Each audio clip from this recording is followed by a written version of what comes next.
Hey, welcome to Watermelon Parade. Let's have some fun. Hey y'all! So today I wanted to do some cute character designs. Well, I mean cute, more like weird. But I was... I saw this post going around and immediately, as I saw Feral Cowboy, I knew I needed to draw it. Even though I don't really care about cowboys, but I just love the idea of drawing a feral one. So that's what I started with. So these are going to be more sketchy rather than illustrative because it's just me trying to figure out what to do and having fun with the concepts and just making some characters. I probably should have done some more like different designs, but I was just having fun mostly with this. So that's what I'm doing. Immediately when I start doing the cowboy, however, I realize I don't know how to make a cowboy look feral. Like, I was imagining this just wild child who's also a cowboy on the Wild West, just having fun, freelancing, whipping up those horses. You know, I don't know what a cowboy does. Please don't judge me. But I also wanted to have like this like forest child sort of aesthetic going with them.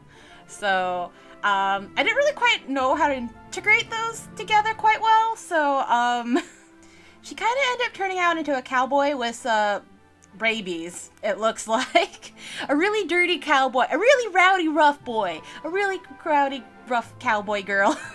So laying down the colors, I'm just putting down a tan leathery sort of color because, you know, they're cowboys. What else do you go with other than earth colors? Maybe like gaudy pink. Maybe I should have gone with gaudy pink. No. And you know, I wanted to do a rowdy, rough little feral child, so I went with some browns and stuff because, you know, some mud. Some good old mud will help that child look all feral, you know? I should have added, like, some leaves or something in, but, you know, just some mud. Put a little mud on it, and that's why you get your colors. Add a little contrasting colors, and there I am, ready to go. One feral baby up to probably give you rabies. So it is at this point that I realized I had not thought any further about this project than feral cowboy. And I'm looking at the list and I have to decide, oh, I have to probably do at least 3 more, or I have to do the whole quadrant or trident. I don't know. And so I go at it and I'm just gonna do a tender wizard. But my first thought about tender wizards was, aren't all wizards tender? So I decided to go with a crybaby wizard. He's just, I haven't decided on any gender for any of these characters, by the way, so just go up for it. Maybe they're a bit tender because they keep getting hit by fireballs or something.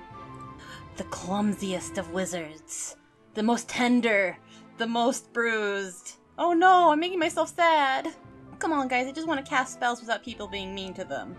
But I wanted to add some element of surprise to this wizard, some sort of off element that's just not entirely tendered wizard, because, you know, I like to give my characters a certain element that doesn't really go with them. So I wanted to make her like some sort of orc elf little lady, except I didn't really make her buff at all. So she's just got these horns and she's half elf. Maybe her mama orc was very small too, or maybe her daddy orc was small too, or she has lesbian moms. Honestly, there's only good answers here. And so I add the base color and decide to just, you know, jump out of my comfort zone. Let's just make her skin blue, because that'll be easy for me to figure out. Yeah, nah, I'm not really good with blue colors, apparently, I learned while doing this. I like working in warmer colors, so going in the colder direction, the cold north, wasn't fun for me. And I kept having trouble with things being too saturated or not saturated enough, and trying to find the right blue for the hat or the right blue for the clothes, and I wanted everything to, you know, just be more of a homogeneous color thing, because that's what I was doing. That's what I decided. I did my feral cowboy, and they were a brown muddy, and this was going to be a blue little tender wizard. But if you're not satisfied, you just gotta play around until you find something that works. Okay, so as I'm recording this, my friend just told me that a tender wizard could be a chicken tender wizard, and I feel like I've missed out on the most beautiful opportunities of my life. I could have made her crispy, like breaded outside. Oh my god, I'm so dumb. I definitely think out of all the characters I made in this video, I don't really like how she turned out the most. I think the ideas that I made have some potential, but I think I want to go back in and create some more ideas instead of just being stuck with what I was stuck with and feeling like, oh, I just have to get this done in one go because I'm being recorded. And yeah, being recorded really throws me off. Now that I've finished the wizard, now that I've offed the wizard, she's finished and not coming back. We now find ourselves at the grave that I dug myself, because there is only one option left: the lonesome scientist. I had no ideas going into here, but I wanted to draw a lab coat, and I wanted to draw a small kid in it, and that's where I went from there. And I decided, based off the color scheme, I'd go with like a green, because I had like that blue and yellow in the previous one, and the red and white in the feral cowboy. So I decided to go for green. And obviously, since they're a nerdy scientist, I need to give them Lorg Hoopagumbus glasses! You know, the opposite of those tiny glasses that you see on some characters. Just some glasses that make you wonder, why are they even there? They're just more like giant face protectors than any seeing device. But you see, that's just the pure beauty of giant, humongous glasses! Doesn't anybody realize how great they are?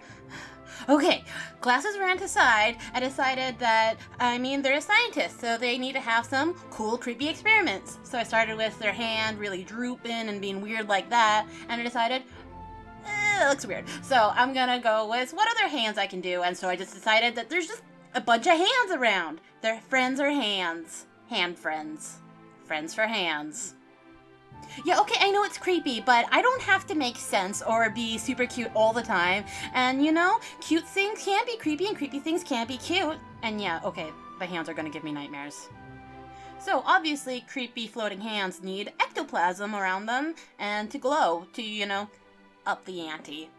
Okay, so later I changed the hair color to green, but looking at it now in retrospect, I feel like pink was a good first choice, and I shouldn't have second guessed myself like that. And it was the bubblegum pink in the like floaty hair. Utter genius. And I do like what I did with the green later, but why am I second guessing myself when my ideas are obviously great always the first time? So, several bad decisions later, I'm probably struggling with the colors here than I did with Tender Wizard, and desperately trying to remind myself that this idea was for fun. It was a good idea to make these characters. I like making characters, you know, on paper, not digitally. But alas, Sir Yorick, I do not have the recording supplies. Finishing up, I decided to make her hair green, like I said earlier, and make it like their leaves and stuff like that, so she's photosynthesizing as well as scientizing. Because you're a scientist, you gotta be green! This last character I have the most mixed feelings about. She didn't really quite turn out how I wanted. I don't really know what I wanted, and I think you gotta plan and experiment more before you just go straight in like I did there. I'm just adding some finishing touches at the end, and then there you have her. One beautiful, lonesome scientist with a lot of creepy hands. And with that, I'm finally done. We got one very cute and very feral cowboy, one very, very tender wizard that's gonna cry a lot, and a lot of creepy hands, because you know, when don't you got creepy hands? Anyway, thank you so much for watching this video, and please leave a comment for if you have any ideas for names for these characters, and like if you can.